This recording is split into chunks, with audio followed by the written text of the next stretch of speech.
Assalamualaikum warahmatullahi wabarakatuh. Saya Laura Pinkalandaresta, NPM 0208230007. Saya dari Prodi Ilmu Komputer Fakultas Teknik Universitas Musirawas. Di sini saya akan menjelaskan materi dari arsitektur komputer. Simak penjelasan saya lebih lanjut. Baiklah, penjelasan komponen arsitektur komputer. Arsitektur komputer adalah seperangkat metode serta aturan yang memaparkan detail tentang fungsi, manajemen, dan pengaplikasian komputer. 3 kategori utama arsitektur komputer adalah sebagai berikut. Yang pertama ada ISA, Instruction Set Architecture. Yang kedua arsitektur mikro, dan yang ketiga desain sistem. Pengertian ISA yaitu peran membaca instruksi yang diterima oleh prosesor lalu melakukan tindakan sesuai perintah. ISA mengalokasikan memori ke instruksi serta bertindak berdasarkan direct addressing mode atau indirect addressing mode. Arsitektur mikro. Metode ini menjelaskan bagaimana prosesor akan menangani dan mengimplementasikan instruksi dari ISA. Desain sistem. Metode ini mencakup seluruh komponen perangkat keras lainnya di dalam sistem seperti virtualisasi dan multiprosessing. Baiklah, selanjutnya ada struktur komponen. Struktur komponen terdiri dari 4, yaitu CPU, main memory, input-output, dan sistem interconnection. Apa itu CPU? CPU merupakan Central Processing Unit yang mengontrol operasi komputer dan membentuk fungsi-fungsi pengelolaan data. Main memory adalah tempat menyimpan data. Input-output memindahkan data antara komputer dengan lingkungan luarnya. Sedangkan sistem interconnection beberapa mekanisme komunikasi antara CPU, main memory, dan input-output. Peran arsitektur komputer adalah membuat sistem komputer seimbang dalam kinerja serta menciptakan efisien dalam hal biaya serta keseluruhan kegiatan operasional. Hasilnya adalah keandalan sistem komputer. Contoh konkret adalah ISA, bertindak sebagai perantara antara perangkat lunak dan perangkat keras. Baiklah, selanjutnya kita akan membahas evolusi komputer dari masa ke masa. Yang pertama itu ciri umum komputer dari generasi pertama, yaitu masih menggunakan tabung hampa atau vacuum tube. Program dibuat dengan bahasa mesin. Yang ketiga, memori pertama dibuat dengan teknologi Magic Core Storage. Yang keempat, ukuran fisik komputer besar. Yang kelima, membutuhkan daya listrik besar. Selanjutnya, ciri umum komputer generasi kedua, yaitu teknologi dasar rangkaiannya berupa transistor, menggunakan bahasa pemrograman Fortran, COBOL, dan ALCOL. Yang ketiga, menggunakan memori sekunder berupa magnetic tape. Selanjutnya, ukuran fisik komputer itu lebih kecil dari komputer generasi pertama. Dan yang terakhir, membutuhkan daya listrik yang lebih kecil. Selanjutnya ada ciri umum komputer generasi ketiga. Yang pertama itu teknologi dasar pembangunan rangkaian yang digunakan adalah IC, Integrated Circuit. Yang kedua, layar monitor dapat menampilkan gambar dan grafik. Yang ketiga, menggunakan magnetic tape sebagai memori sekunder. Yang keempat, memiliki fitur jaringan. Dan yang kelima, penggunaan daya listrik lebih hemat. Yang ciri umum komputer generasi keempat yaitu teknologi menggunakan mikroprosesor sebagai komponen dasar. Yang kedua, chip mikroprosesor terdiri dari ribuan transistor yang terhubung menjadi satu. Yang ketiga, perusahaan Intel yang pertama mengembangkan chip prosesor. Yang keempat, generasi keempat merupakan cikal bakal komputer jijing atau yang disebut dengan laptop. Teknologi komputer masa depan dengan menerapkan teknologi kecerdasan buatan atau artificial intelligence. Selanjutnya kita akan membahas sistem bus. Yang pertama ada data bus. Data bus itu lintasan bagi berpindah data antar modul. Secara kolektif, lintasan ini disebut bus data. Umumnya jumlah saluran terkait dengan panjang word misalnya 8, 16, 32 saluran. Tujuannya agar mentransfer word dalam sekali waktu. Jumlah saluran dalam bus data dikatakan lebar bus dengan satuan bit, misal lebar bus 16 bit.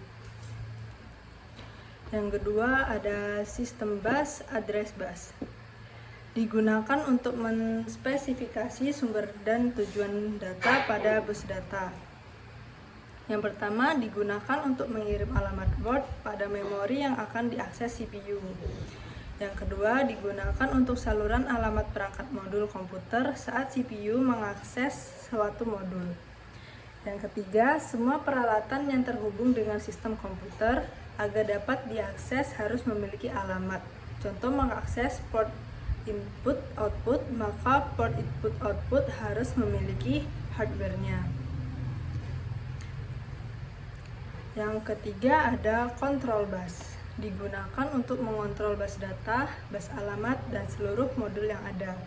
Karena bus data dan bus alamat digunakan oleh semua komponen, maka diperlukan suatu mekanisme kerja yang dikontrol melalui bus kontrol ini. Sinyal-sinyal kontrol terdiri dari sinyal pewaktuan, sinyal-sinyal perintah. Baiklah, selanjutnya kita akan membahas 7 karakteristik memori. Yang pertama itu, memori berada di dalam chip prosesor. Diakses langsung oleh prosesor dalam menjalankan operasinya. Register digunakan sebagai memori sementara dalam perhitungan maupun pengolahan data dalam prosesor. Sini juga ada lokasi memori. Memori internal yaitu berada di luar chip prosesor, mengaksesnya langsung oleh prosesor, dibedakan menjadi memori utama dan change memory. Ada lagi yaitu memori eksternal, diakses oleh prosesor melalui piranti input output. Dapat berupa disk maupun pita. Selanjutnya ada kapasitas memori. Kapasitas memori internal maupun eksternal biasanya dinyatakan dalam bentuk byte. 1 byte sama dengan 8 bit atau word. Panjang word umumnya 8, 16, sampai 32 bit. Memori eksternal biasanya lebih besar kapasitasnya dari memori internal. Hal ini disebabkan karena teknologi dan sifat penggunaannya yang berbeda. Selanjutnya ada metode akses. Salah satunya sequential access, yaitu memori diorganisasi menjadi unit-unit data yang disebut record. Akses harus dibuat dalam bentuk urutan linear yang spesifik. Informasi pengalamatan yang disimpan dipakai untuk memisahkan record-record dan untuk membantu proses pencariannya. Terdapat share, write, and write mesin untuk penulisan atau pembacaan memorinya. Pita magnetik merupakan memori yang menggunakan metode sequential access. Selanjutnya di sini ada direct access. Direct access ini sama sequential access, terdapat share, write, and write mesin. Setiap blok dan record memiliki alamat unik berdasarkan lokasi fisiknya. Akses dilakukan langsung pada alamat memori. Disk adalah memori direct access. Di sini juga ada satuan transfer memori. Ada memori internal, satuan transfer sama dengan jumlah saluran data yang masuk ke dan keluar dari modul memori. Jumlah saluran ini seringkali sama dengan panjang word, tapi dimungkinkan juga tidak sama. Di metode akses tadi juga ada yang namanya random access, yaitu setiap lokasi memori dipilih secara random dan diakses serta dialamati secara langsung.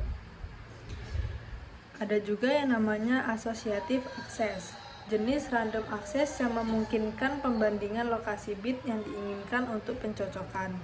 Data dicari berdasarkan isinya, bukan alamatnya, dalam memori. Contoh, memori ini adalah change memory.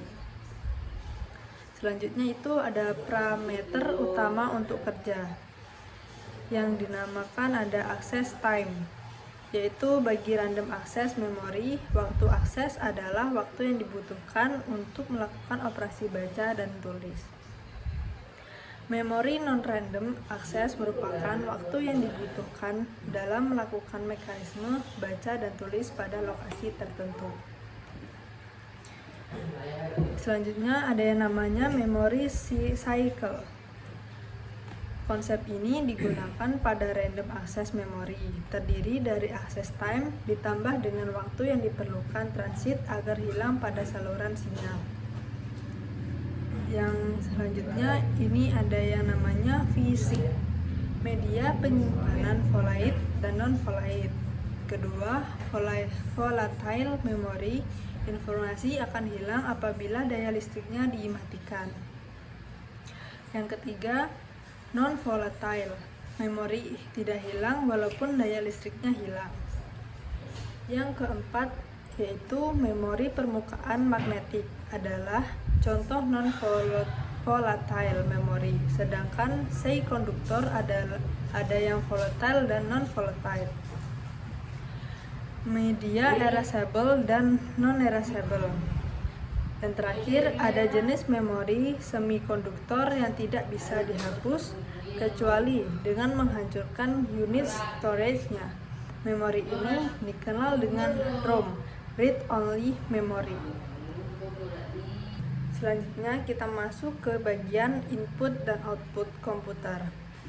Di sini ada yang namanya input device, yaitu media untuk memasukkan data dari luar ke dalam suatu memori dan prosesor untuk diolah guna menghasilkan informasi yang diperlukan. Contohnya yaitu ada keyboard, mouse, joystick, mikrofon.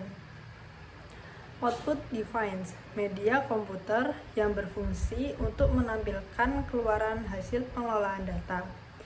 Hasil keluaran tersebut dapat berupa hard copy, soft copy, atau sound.